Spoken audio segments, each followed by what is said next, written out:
Nanjing in China. Dawn on a freezing cold November day. All over the city, people are exercising. Across China, the ritual is repeated daily. In parks and open spaces, ordinary people, alone or in groups, run through a variety of exercise moves. It's a habit that comes naturally to the Chinese, and it starts in kindergarten, continues in primary school, and reaches its remarkable climax in secondary school. In China, classrooms can be crammed with 50 or 60 pupils, and the school day may run from 8 till 5. Exercise is essential. So, as our population gets ever fatter and lazier, what can we learn from Chinese schools?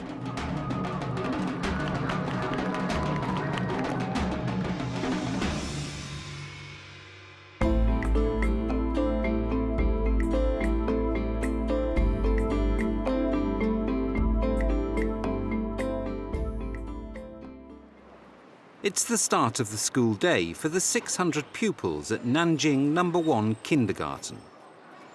But there are no Chelsea tractors doing the school run. Children walk to nursery or hitch a ride on a bike. And from the moment they arrive, physical exercise is an important part of their day. I believe the most important thing for kids at this age, from 3 to 5, is to have a sound body. So that's why they should take physical exercise and have fun through physical exercises and games, so they can grow up with a sound mind and a healthy body.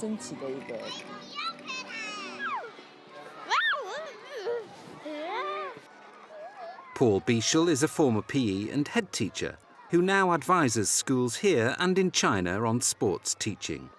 He works with the British Council to establish links between British and Chinese schools. As a regular visitor to China, he believes the UK could learn a few lessons about fitness and exercise. The Chinese really believe in the fact of healthy mind, healthy body, and they practice it almost from infancy to the grave. If you have a look throughout China, you'll see examples of it. It's just part of the culture.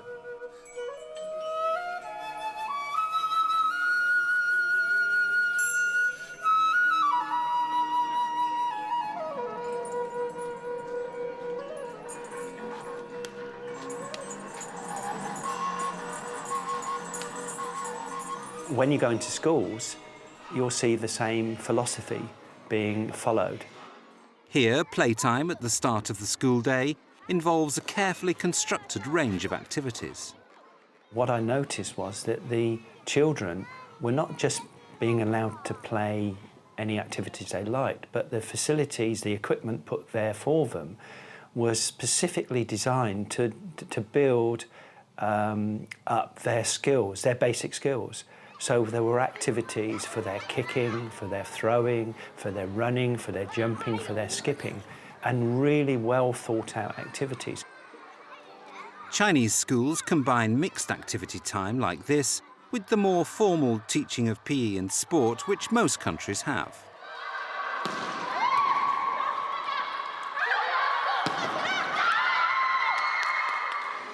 But uniquely, they also have the morning exercises, which take place in every school in China.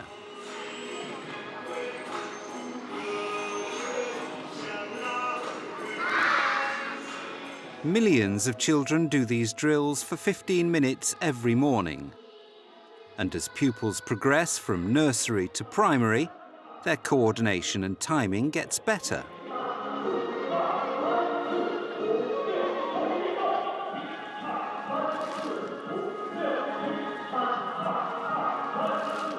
By the time they reach high school, it's an exercise carried out with astonishing precision, even when there are 4,500 students in the school. It brings all the students and the staff together into one school. It's also an opportunity for the whole school, all of the students, to perform on a regular basis, on a daily basis, an exercise programme which not only gets them all physically working together, but probably mentally in tune with each other in the fact that they're in school and they're there to work and so on. Although I had the idea before I came that much of it was morning drill, in fact, I saw examples of exercise which included all sorts of rhythmic exercise, and it did ensure that it stretched all the joints and used all the muscles and so on, and some of it was very enjoyable.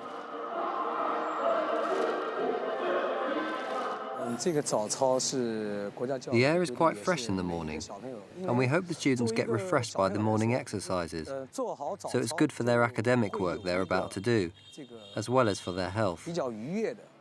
But the morning exercises are just one part of an extensive exercise regime. When you add in activity time and PE teaching, Chinese primary pupils do 2 hours exercise a day. In secondary school, it's 1 hour a day. Every day in the morning they have 30 minutes of morning exercises and 20 minutes interval when they play games. After lunch they take about 20 minutes walk around the garden, and later they'll have 30 minutes outdoor exercises. They also have 2 PE classes every week, so altogether we guarantee 2 hours of exercise every day. 3、2、1。 We try to make sure each student can have 1 hour of outdoor activities daily. Our motto for PE is, do physical exercise for an hour each day and you will find happiness in the day. The children are required to do 2 hours of practical activity a day. From primary school through to secondary school, that goes down to 1 hour a day, but that compares quite markedly to our attempt to get 2 hours of good quality physical educational activity a week. So in terms of the amount of activity, I think we could learn from China. One simple thing makes it much easier to integrate exercise into the school day. School uniform in China tends to be a tracksuit.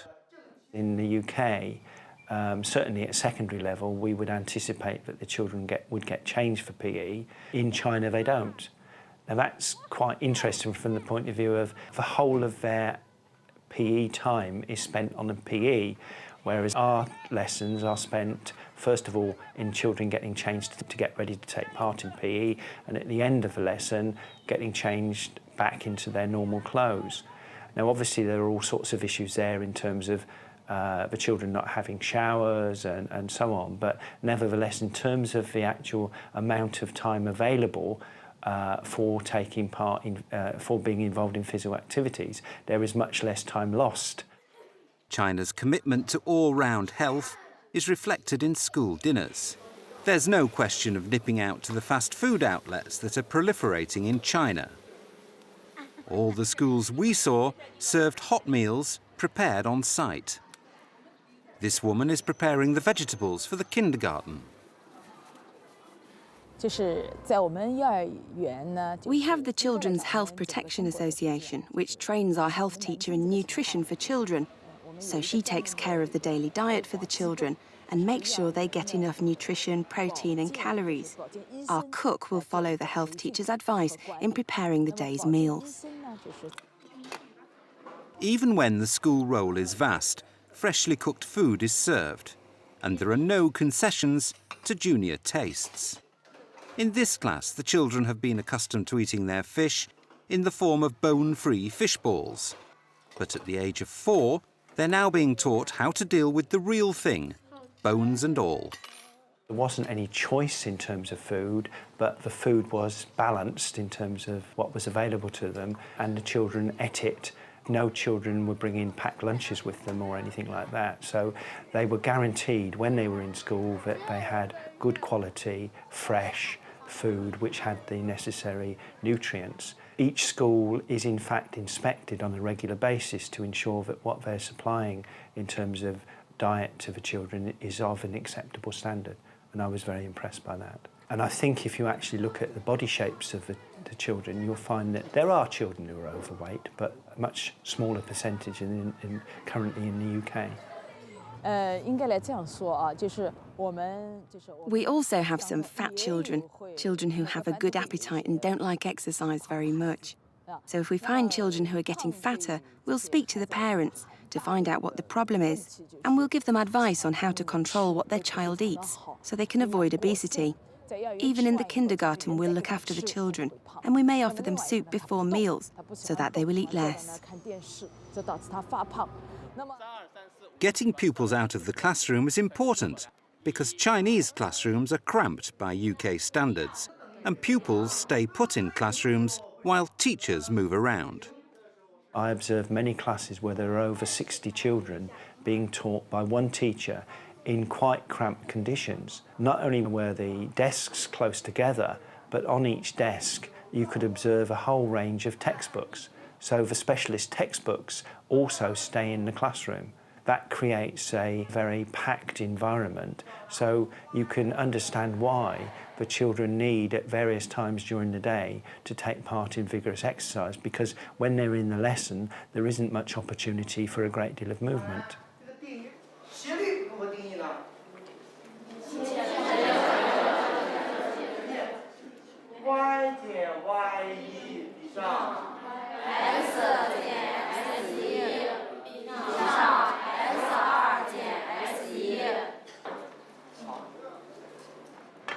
The vast majority of Chinese couples still have only one child, and they have high expectations of academic success. School days are much longer than in the UK. Chinese parents are actually absolutely 100% determined that their child should do as well as possible in school. They see education as very, very important. They start school at 8 and for some children it goes on till 5 o'clock. They then get homework on top of that. Many of the children in secondary level also do extra lessons on Saturdays. So there's a great deal of academic work, so it is very important. And it's recognised that it's important that children take part in physical activity, a great deal of physical activity. I think there is also a change of attitude by parents. Now parents are more concerned about the health of their children, and a lot of parents talk about the body condition of their children. So the balance is changing from academic to PE. That's a trend in the school as well as the nation. The Chinese have made a determined attempt to build a strong and healthy population to contribute to national development. The whole thing is seen as much more than just physical fitness. I believe a sound body is the basis for morality as well as for intelligence of people. Without it, no matter how moral you are or how intelligent you are, you cannot contribute all you wish to our country. So I think PE is important throughout human life.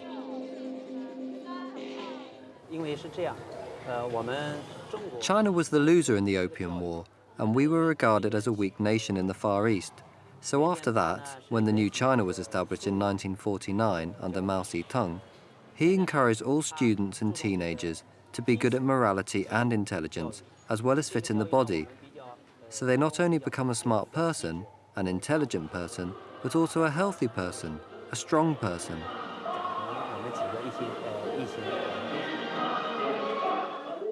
Only heavy rain will stop exercises taking place outside, but even then, pupils still do their morning exercises.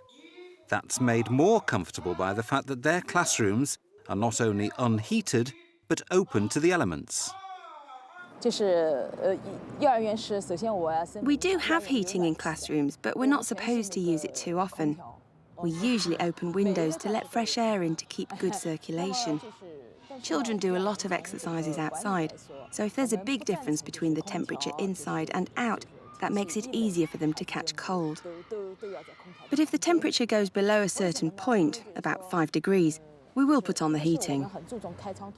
There seems to be a great deal of cold air circulating around the classrooms and throughout the school. So the children have a very healthy lifestyle. They seem to be used to and can cope with fairly cold conditions without any problems at all. They also argue, and I certainly didn't see anything to indicate otherwise, that this prevents the children suffering from the normal coughs and colds which perhaps children in the UK suffer from.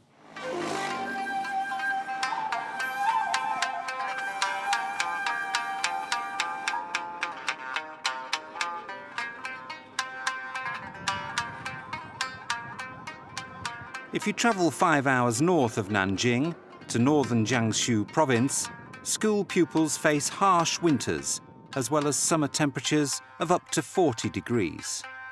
Here, their exercise regime is based on wushu, a martial art. The PE teacher here believes practicing wushu gives pupils the stamina to withstand the rigours of the climate.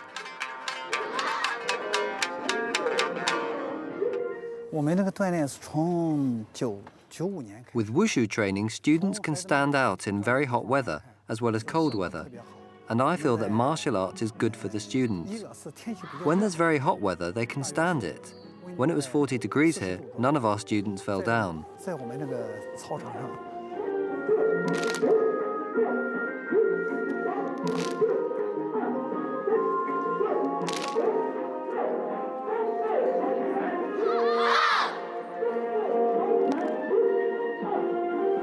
Wushu is both an exhibition and a martial art.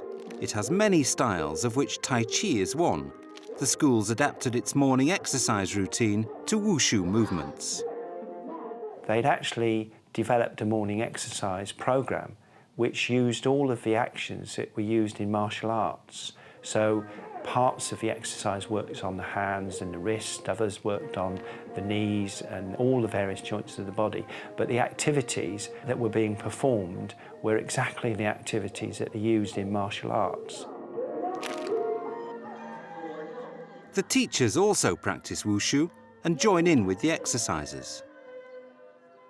We all believe wushu is a good form of exercise, and all teachers in our school take Tai Chi as a good way to do exercise. So you can find not only PE teachers, but also academic teachers do Tai Chi very well. Wushu movements are very beautiful and keep your fitness so it can help them feel good about themselves.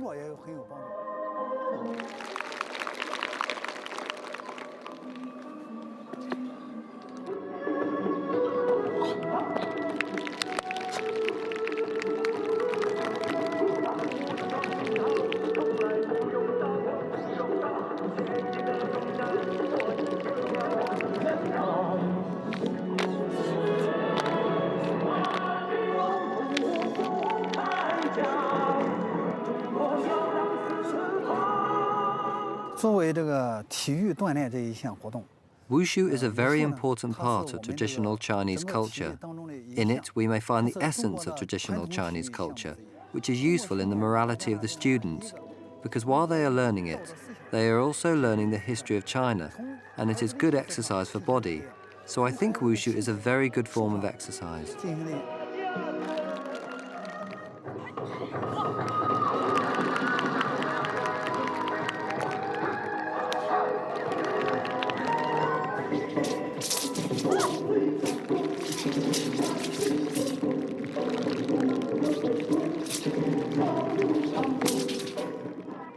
Another uniquely Chinese element of the school day is the eye exercises. Twice a day, music is piped into the classrooms, and every pupil begins this routine based on acupressure.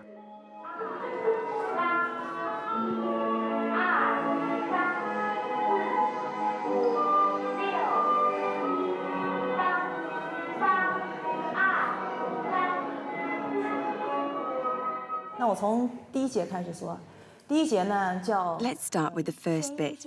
This is called massage Qianying acupoint. The Qianying acupoint is near the eyebrow. We put our thumbs where the eyebrow starts. This is the Qianying acupoint. Then you put your other forefingers on your forehead to support your thumb. With your thumb at the end of the eyebrow, use it to massage here and hold the other forefingers still. We call it following the rhythms as we gently massage round here, like this. They say that one of the purposes is to, in fact, improve eyesight. It works on the muscles that work the eyes, and they also say that it cuts down on the children who need to wear glasses. Now, if you think of a population of 1,300 million, that could be a serious saving. Eye exercises have been done in Chinese schools for many years, but nobody knows who invented them. China is famous for traditional therapies, and we always put an emphasis on acupuncture. The National Education Bureau finds it effective to prevent short sight among the students, so they always encourage it in schools. Schools are now integrating traditional Chinese activities into exercise routines. These are seen as a way of engaging even less sporty children in physical exercise.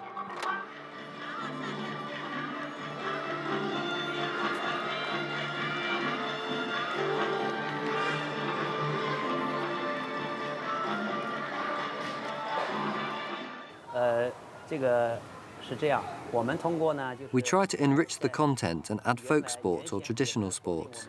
These are new to the students, so they have a strong interest and are encouraged to take part, but to be frank, we have not found any students who have no interest in sports.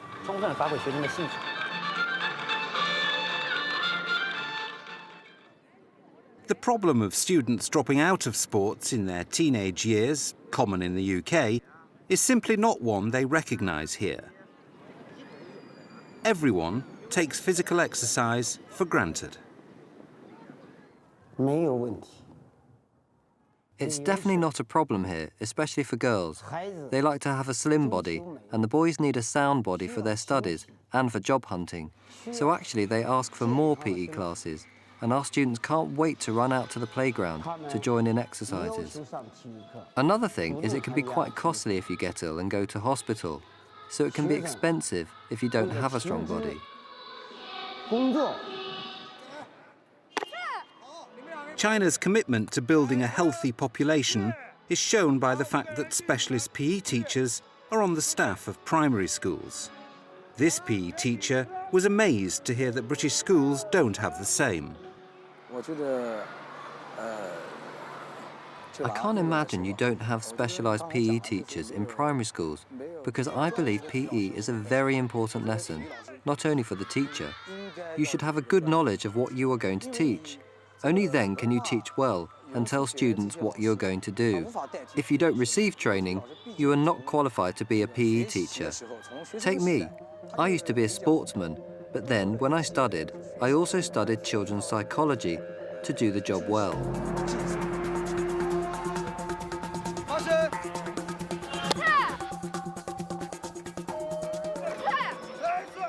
Even the kindergarten employs a full-time PE teacher. After he came to the school, he received training in how to teach PE to children of this age, so he can use that knowledge to construct PE classes specially for 3 to 6-year-olds. And he complements what we lack from non-professional teachers. He's able to oversee the timing and the intensity of PE classes for our children.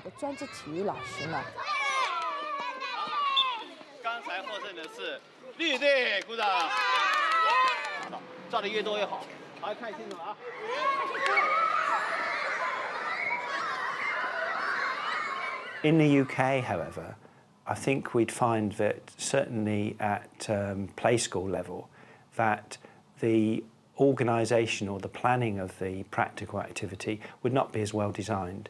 Obviously, in some kindergartens or nurseries, you would find some very good practice, but it's not part of a national curriculum in the same sort of way. So there isn't the same degree of planning, forethought and so on that's gone into it. At primary level, we have now specialist teachers who come into the schools. We have a primary link teacher based in the school, and the whole idea is to enhance the teaching of physical education in primary schools. However, what we haven't got in the UK are specialist primary school teachers in all schools teaching physical education. So that is quite a contrast, I think.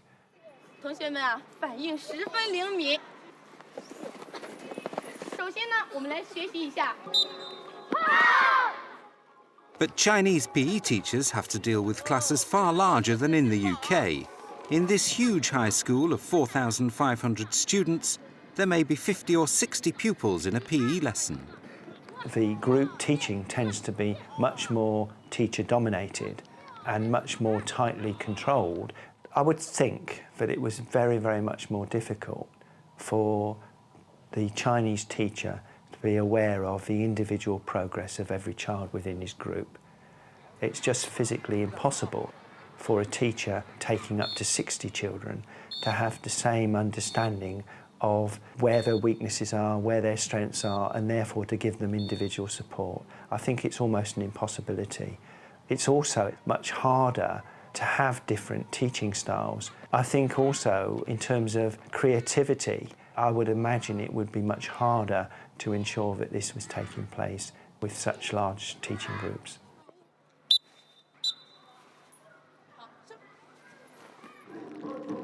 Paul is impressed with the commitment of everyone involved in sports teaching. We really do need to try to ensure that all of our children take part in more regular daily activity.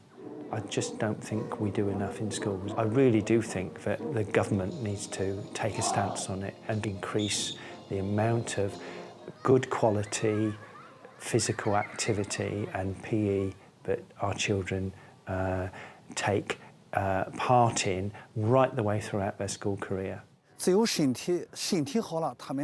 Exercise every day can keep the mind fresh for study and prepare them for a future job to make more of a contribution to our country. The class teacher only knows the class, but I know the whole school.